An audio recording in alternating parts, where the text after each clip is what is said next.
Hello दोस्तों, welcome back to my channel. दोस्तों, आज हम all cause I am cute के 9th और 10th चैप्टर को एक्सप्लेन करेंगे। तो पिछले एपिसोड में उजू बेट हार चुका था। इस वजह से उसे बॉटम में जाना पड़ता है। कोहान और उजू के बीच में हार्ड कोर सेक्स होता है, जिसकी वजह से उजू को थोड़ी तकलीफ भी हो रही थी और अच्छा भी लग रहा था। और कोहान को भी ये बात पता चल जाती है कि ये उजू का फर्स्ट टाइम था। कोहान और उजू दोनों भी थक चुके थे। कोहान झट जाता है और उजू के ऊपर ही लेट जाता है, लेकिन उजू को ये पसंद नहीं आता। वो उसे दूर धकेलता है और उससे कहता है, अब हमारे बीच कोई लेसन नहीं होगा। मैं पहले ही तुम्हें बहुत कुछ सिखा चुका हूँ, समझे तुम? ये उजू का फर्स्ट टाइम था, इसलिए उसे बहुत दर्द हो रहा था। उसे चलने में भी तकलीफ हो रही थी। फिर भी वो उठ के खड़ा होता है और 2 कदम आगे बढ़ता है, लेकिन चलना पाने की वजह से वो वहीं पर बैठ जाता है। कोहान भी ये सब देख रहा था। कोहान उसे मदद करने की कोशिश करता है, तो उल्टा उज्जू उसी पर भड़क जाता है। वो कहता है, मुझे तुम्हारी मदद की कोई ज़रूरत नहीं, मैं मैनेज कर लूँगा। उज्जू अभी भी ये प्रिटेंड करने में लगा हुआ था कि ये उसका फर्स्ट टाइम नहीं है, लेकिन कोहान को ये पता चल गया था और वो फिर से 2 कदम आगे बढ़ता है और गिरने ही वाला होता है कि तभी कोहान आके उसे पकड़ लेता है। उज्जू ब्लश करने लगता है और कोहान को पुश करते हुए कहता है, मैंने तुमसे कहा ना, मुझे तुम्हारी मदद की कोई ज़रूरत नहीं है। उज्जू कोहान के कंधे पर जोर का मुक्का मारता है और उससे कहता है, जाओ नहा लो। कोहान अपना कंधा सहलाते हुए कहता है, ये तो गाय के न्यूबॉर्न बछड़े की तरह डगमगा रहा है। उजू से मार खाने के बाद कोहान कहता है, ठीक है, तुम मुझे पहले शावर लेने दे रहे हो। माय डियर डीजनरेट उजू सुनबे, तुम में अच्छे मैनर्स भी है। और मुस्कुराता हुआ बाथरूम की तरफ जाता है। जैसे ही कोहान दरवाज़ा बंद करता है, उजू कहता है, यही मेरा मौका है। अब रात हो चुकी थी। उजू अपनी बेड पर लेटा हुआ था। वो बहुत एग्जॉस्टेड लग रहा था। उजू कहता है, होपफुली हमारे बीच अब सब कुछ खत्म हो चुका है। और मैंने उसके लिए एक नोट भी लिखा है। उजू इतना थक चुका था कि वो आंख बंद करते ही सो जाता है। वही होटल रूम में कोहान नहाकर बाहर आता है। तभी उसकी नज़र टेबल पर रखे नोट पर पड़ती है, जिस पर लिखा था, अब हमारा लेसन खत्म हो चुका है। मैंने अपना प्रॉमिस पूरा किया। इसके बाद हम एक दूसरे के लिए स्ट्रेंजर्स होंगे। कोहान को कुछ भी समझ नहीं आता। वहीं दूसरी तरफ सुबह हो चुकी थी। उजू की आंखें खुलती है और वो कहता है, मुझे तो पता ही नहीं चला कि मेरी आँख कब लग गई। पलक झपकाते ही सुबह हो गई और वो अपने मोबाइल की स्क्रीन पर देखता है तो 10 बज चुके थे। उज्जू कहता है, एटलीस्ट मैं वीकेंड तो अच्छे से एंजॉय कर सकता हूँ। इस वीकेंड मैं खुद के साथ ज़्यादा से ज़्यादा टाइम स्पेंड करूँगा। फिर उज्जू कहता है, नॉर्मली तो मैं अपना वीकेंड घर पर ही स्पेंड करता हूँ, लेकिन इस बार मैं कुछ अलग करूँगा। और वो अपने बालों को ब्लो ड्राई करने लगता है। वो अपना कबर्ड खोलते हुए कहता है, आज मैं बाहर जाऊँगा।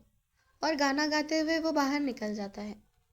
वो एक मूवी की टिकट बुक कर रहा था, लेकिन उसी के पेट से गुड़गुड़ की आवाज़ आती है। वो कहता है, इससे पहले मुझे कुछ खा लेना चाहिए। तभी उसे एक बर्गर का शॉप दिखता है, जिस पर लिखा था उजू बर्गर।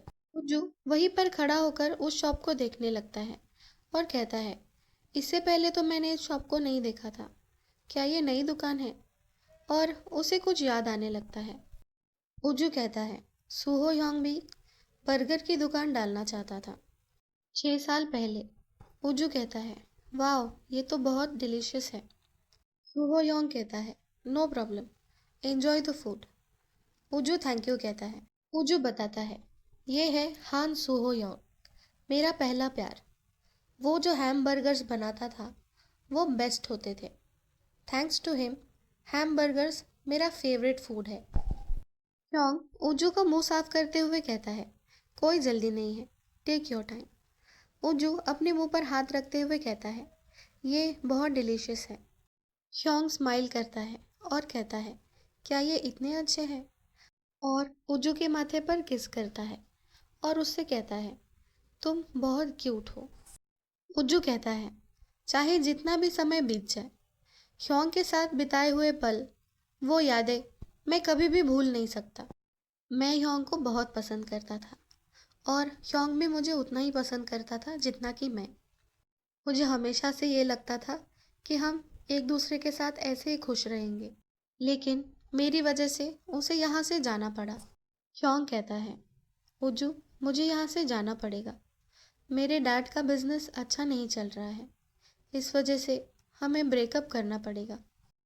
उज्जू कहता है, मैं हमेशा सोचता हूँ कि सूहो ह्योंग कैसा होगा, क्या कर रहा होगा। आई होप वो ठीक होगा और मेरे बारे में भी सब कुछ भूल चुका होगा। उज्जू कहता है, बाय एनी चांस क्या ये ह्योंग का रेस्टोरेंट हो सकता है? उज्जू ना में अपना सिर हिलाते हुए कहता है, मेरी वजह से इतना सब कुछ हो गया, फिर भी वो मेरे नाम से रेस्टोरेंट शुरू करेगा? नहीं, ये नहीं हो सकता। उज्जू कहता है, मुझे पता है कि ये सूहो योंग का रेस्टोरेंट नहीं है, लेकिन फिर भी मैं अंदर जाकर देखना चाहता हूँ। उज्जू होपफुल होकर रेस्टोरेंट के अंदर चला जाता है। तभी उसे आवाज़ आती है, welcome to Ujju burger. Ujju उस आवाज़ को पहचान जाता है। वो आवाज़ हान सूहो योंग की थी। वो ठीक उसके सामने खड़ा था। सूहो योंग भी उसे देखकर सरप्राइज हो चुका था। वो कहता है, कांग उज्जू, क्या ये तुम हो? उज्जू अपने मन में कहता है, क्या ये वही सूहो योंग है जिसे मैं इतना मिस करता था? सूहो योंग आगे बढ़ते हुए उज्जू से बात करने की कोशिश करता है, लेकिन उज्जू अपना मुंह छुपाते हुए कहता है, ये अभी भी कितना अट्रैक्टिव लग रहा है, लेकिन मुझ जैसा कोई तुमसे फिर से मिलने के लायक नहीं है। उज्जू ये सब अपने मन में कहता है और वहां से निकलने लगता है। ह्योंग उज्जू को पीछे से आवाज लगाता है, उसका हाथ पकड़कर अपनी ओर खींचता है और गले से लगा लेता है। ह्योंग उज्जू से कहता है, उज्जू, तुम कैसे हो? मैंने तुम्हें बहुत मिस किया। ये सब सुनकर उज्जू की आंखों में आंसू आ जाते हैं और वो स्निफ करने लगता है। फिर उज्जू भी ह्योंग को गले से लगाता है। ह्योंग कहता है, मैंने तुम्हें बहुत मिस किया उज्जू। ह्योंग उज्जू को बर्गर ऑफर करते हुए बताता है कि पापा के बिजनेस के साथ जो भी हुआ, उसके बाद हम कंट्री साइड शिफ्ट हो गए थे, लेकिन जो हुआ अच्छे के लिए हुआ। अभी मेरे पेरेंट्स वहीं पे रहते हैं, लेकिन मैं सोल वापस आ गया। तुम्हें याद है, मैं भी एक कैफ़े ओपन करना चाहता था, हैम बर्गर कैफ़े। मैंने इस जगह का नाम तुम्हारे नाम पर रखा है, इस उम्मीद में कि मैं तुमसे फिर मिलूंगा। और आज मैं बहुत खुश हूँ कि मेरी ये विश पूरी हुई। ह्योंग उज्जू के पास बैठते हुए कहता है, खाकर देखो ना, ये मेरा सिग्नेचर बर्गर है। ये वही बर्गर है जो तुम्हें बहुत पसंद आता था। ह्योंग बड़े ही प्यार से उज्जू की तरफ देख रहा था और उज्जू ये सोच रहा था कि उसने स्पेशली मेरे लिए बर्गर बनाया। क्या मैं ये सब डिज़र्व करता हूँ? ह्योंग कहता है, जल्दी करो, खाओ ना। उज्जू कहता है, ये मुझे उन दिनों की याद दिला रहा है जब ह्योंग मेरे लिए हैमबर्गर्स बनाया करता था। उज्जू एक बाइट लेता है और उसका स्वाद लाजवाब था। उज्जू कहता है, ये बहुत डिलीशियस है। एक बाइट लेते ही उज्जू को वो पुराना स्वाद याद आ जाता है। उसकी आंखें भर आई थी। उज्जू कहता है, मैं अभी रो नहीं सकता, लेकिन वो पुरानी यादें एक एक कर मेरी आंखों के सामने आ रही है। और उज्जू वहीं पर रोने लग जाता है। ह्योंग उसे संभालने की कोशिश करता है। उज्जू अपने आंसू पोंछते हुए कहता है, सच कहूँ तो मुझे ये लगता था कि तुम बहुत हार्ड टाइम से गुजर रहे होंगे, लेकिन आज मैं ये सब देखकर बहुत खुश हूँ कि तुम अपनी लाइफ में कुछ अच्छा कर रहे हो। ये सब सुनकर ह्योंग को भी अच्छा लगता है। वो स्माइल करता है और उज्जू को गले लगाते हुए कहता है, इतने अच्छे दिन पर तुम रो क्यों रहे हो? What a cutie. उज्जू जैसे ही क्यूटी वर्ड सुनता है, उसे अपने से दूर करते हुए कहता है, मुझे अब यहाँ से जाना चाहिए। ह्योंग मुझे फिर से क्यूट बुला रहा है। उज्जू भागते हुए वहाँ से निकलने लगता है। ह्योंग पीछे से आवाज़ लगाते हुए उज्जू को रोकने की कोशिश करता है, लेकिन उज्जू भागते हुए ये सोच रहा था कि मुझे उसके साथ नहीं होना चाहिए, वरना उसे फिर से मेरी वजह से कुछ ना कुछ भुगतना पड़ेगा। ह्योंग को कुछ भी समझ में नहीं आ रहा था और उजू निराश ड्रिंक और हताश खड़ा था। वो उजू, जिसे हाफ बियर में ही चढ़ जाती थी, उसके आसपास 4 बियर के कैन रखे हुए थे। उजू को इस बात से बहुत तकलीफ हो रही थी। वो रोते रोते कहता है, सूहो योंग, अगर मैं इतना क्यूट नहीं होता तो शायद, और ज़ोर से चिल्लाता है, मॉम, आपने मुझे इतना क्यूट क्यों बना दिया। वहाँ से गुजरने वाले लोग भी उजू को देख रहे थे। उजू एक और कैन ओपन करता है और कहता है, अब मुझे बस नॉर्मल लाइफ जीनी है। वहीं कोहान ग्योल अपने पेरेंट्स के साथ कार में कहीं जा रहा था। उसकी मदर उससे कहती है, भूलना मत, कल लंच पर हमारी एक बहुत ही इम्पोर्टेंट मीटिंग होने वाली है और मैं चाहती हूँ कि तुम उसके अकॉर्डिंग ही ड्रेसअप करो। कोहान कहता है ठीक है, जैसे उसे कोई इंटरेस्ट ही नहीं था। कार सिग्नल पर रुकती है और अचानक ही कोहान की नज़र उस बेंच पर पड़ जाती है जहाँ पर उजू लेटा हुआ था। कोहान तुरंत ही अपनी कार से उतरता है और कहता है, मैं अपने आप घर आ जाऊंगा। उसके पेरेंट्स उसे पीछे से रोकने की कोशिश करते हैं, लेकिन कोहान उनकी एक बात नहीं सुनता। वो दौड़ता हुआ उजू के पास पहुंच जाता है। कोहान कहता है, उजू सुन बे, तुम यहाँ पर क्या कर रहे हो?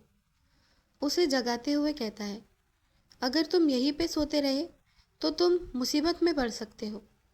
उजू उसका हाथ हटाता है और कुछ भी बड़बड़ाने लगता है। कोहान उजू को उठाता है और अपने कंधे का सहारा देता है और उससे पूछता है कि तुम कहाँ पर रहते हो। नशे में होने की वजह से उजू बहुत ही धीरे धीरे बड़बड़ा रहा था। कोहान कहता है, क्या तुम जोर से बोलोगे? मुझे कुछ भी समझ में नहीं आ रहा है। फिर वो एक बिल्डिंग की ओर इशारा करता है। कोहान जैसे तैसे करके उजू को उसके अपार्टमेंट तक ले आता है और उससे पासकोड पूछता है। उजू तुरंत पासकोड बता देता है। कोहान कहता है, क्या तुमने ये नहीं सीखा कि अपनी पर्सनल इन्फॉर्मेशन किसी को बतानी नहीं होती? कोहान कहता है, इसकी हालत उस बच्चे जैसी हो गई है जो किसी स्ट्रेंजर के हाथ में बिस्किट देख के उसके पीछे पीछे चला जाए। कोहान उजू को उसके रूम में ले आता है और कहता है, हम पहुंच गए, चलो हम पहले तुम्हारे जूते उतारते हैं। कोहान चारों ओर देखने लगता है। उसे उजू का घर बहुत ही क्यूट चीज़ों से सजा हुआ दिखता है। उजू का घर देखकर कोहान बहुत खुश होता है और कहता है, मुझे लग रहा है कि मैं किसी एक्स्ट्रा ऑर्डिनरी घर में आ गया हूँ। तो दोस्तों, ये चैप्टर यहीं पर ख़त्म हो जाता है। अगर आज की वीडियो आपको अच्छी लगी हो तो लाइक, शेयर और कमेंट करना मत भूलना। ऐसे वीडियोस देखने के लिए मेरा चैनल सब्सक्राइब कर लीजिए। मिलते हैं अगले वीडियो में।